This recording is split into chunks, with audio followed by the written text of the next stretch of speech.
Hallo und ein ganz herzliches Willkommen zu einer neuen Runde Vokabeln lernen mit uns. Ja, hallo auch von meiner Seite. Wir freuen uns, dass ihr wieder Zeit mit uns verbringt. Schön, dass ihr wieder eingeschaltet habt. Heute sind wir bei Tag 66, Teil 1 unserer B1-Reihe. Genau. Und wir arbeiten uns stetig weiter vor. Richtig, auf unser gemeinsames Ziel zu. Die 3000 Wörter. Heute mit 15 neuen Begriffen. Und der Weg dahin soll ja so effektiv und interessant wie möglich sein. Deswegen gibt's auch heute wieder ein zusätzliches Fragevideo zu dieser Lektion. Aha, das ist super. Ja, da stellen wir euch dann Fragen zur Mini-Story und ihr könnt direkt laut antworten. Kurz danach hört ihr dann auch schon die richtige Lösung. Ein super Training für spontanes Sprechen, wirklich. Absolut. Und wenn ihr euren Fortschritt noch ein bisschen beschleunigen wollt, probiert die Shadowing-Methode aus. Ihr hört einen Absatz, stoppt dann kurz, wiederholt ihn laut und macht einfach weiter. Das hilft wirklich enorm bei der Aussprache. Stimmt, das kann ich nur empfehlen. So, und heute beschäftigen wir uns mit einem sehr, sehr nützlichen Bereich. Oh ja. Gesundheit und Ernährung. Also Begriffe zu Essen, Körper, Wohlbefinden, im Grunde alles, was man im Alltag braucht. Die kann man also wirklich sofort benutzen. Genau, vielleicht schon beim nächsten Mittagessen. Das ist ein gutes Stichwort. Und bleibt unbedingt bis zum Schluss dabei, denn wie immer wartet eine kurze Mini-Story, in der alle Wörter nochmal vorkommen. So ist es. Aber jetzt legen wir mal los, oder? Sehr gerne. Okay, das erste Wort ist direkt unser großes Thema für heute, die Ernährung. Die Ernährung. Auf Englisch wäre das Nutrition oder Diet. Genau, das beschreibt ja nicht nur das Essen selbst, sondern die ganze Art, wie wir uns mit Nahrung versorgen. Richtig, also was wir essen, wie oft, der ganze Lebensstil dahinter sozusagen. Exakt. Ein typischer Satz, den man oft hört, ist: Eine gesunde Ernährung ist wichtig für den Körper. Das fasst es gut zusammen. Und wenn wir schon von einer gesunden Ernährung sprechen, dann sollte die ja vor allem eins sein. Ja, da passt das nächste Wort perfekt. Ausgewogen. Ausgewogen.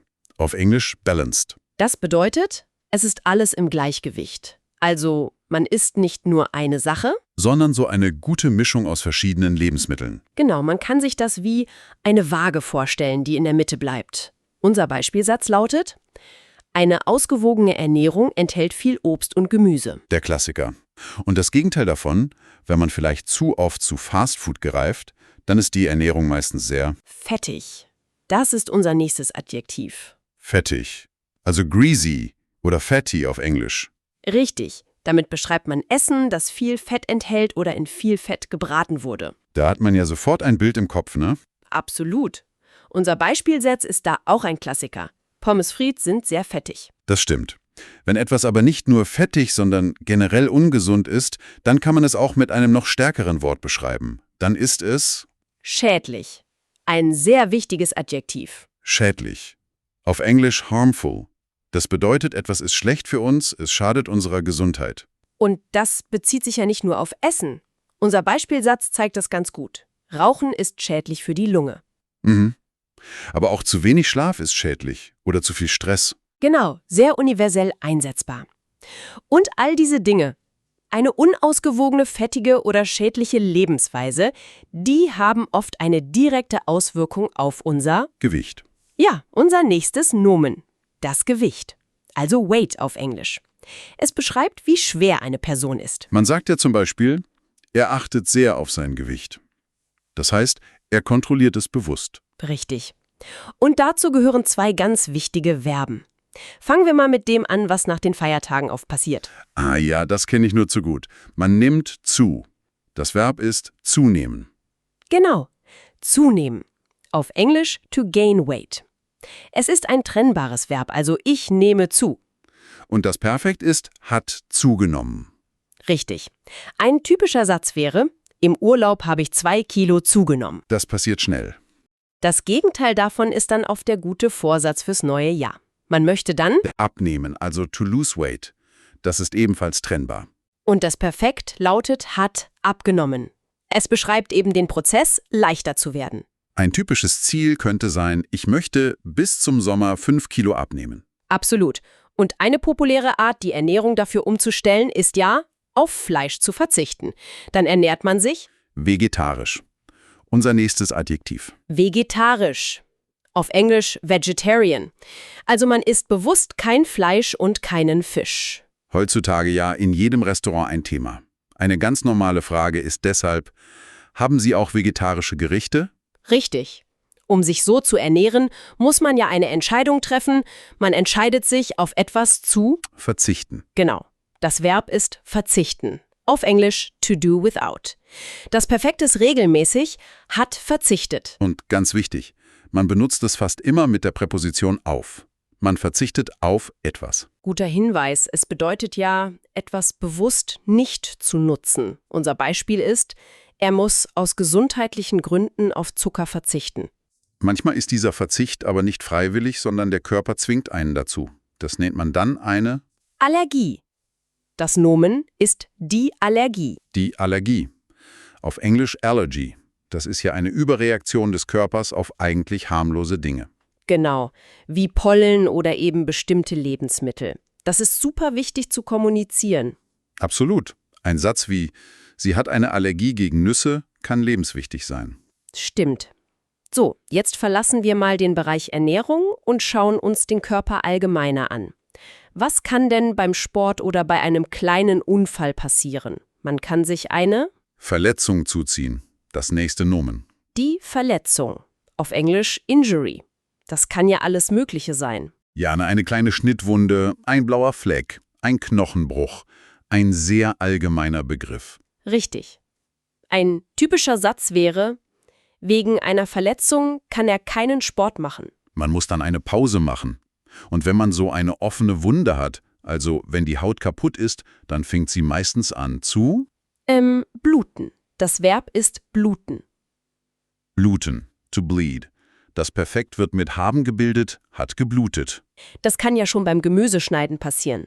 Ein einfacher Satz dazu: Die Wunde am Finger blutet stark. Dann braucht man schnell ein Pflaster. Okay, und wenn man eine schwere Verletzung oder eine chronische Krankheit hat, die einem wirklich zu schaffen macht, dann benutzt man ein sehr emotionales Verb. Man Leidet. Das Verb ist leiden, to suffer. Das Perfekt ist unregelmäßig, hat gelitten. Und man kann es für körperliche und seelische Schmerzen benutzen, oder? Genau. Wichtig sind die Präpositionen. Man leidet an einer Krankheit oder unter einer Situation. Das ist ein guter Punkt. Unser Beispielsatz ist, viele Menschen leiden an dieser Krankheit. Und wenn eine Krankheit oder Verletzung so schwer ist, dass ein Pflaster nicht mehr reicht, braucht man im Krankenhaus vielleicht eine Operation. Ja, unser nächstes Nomen, die Operation.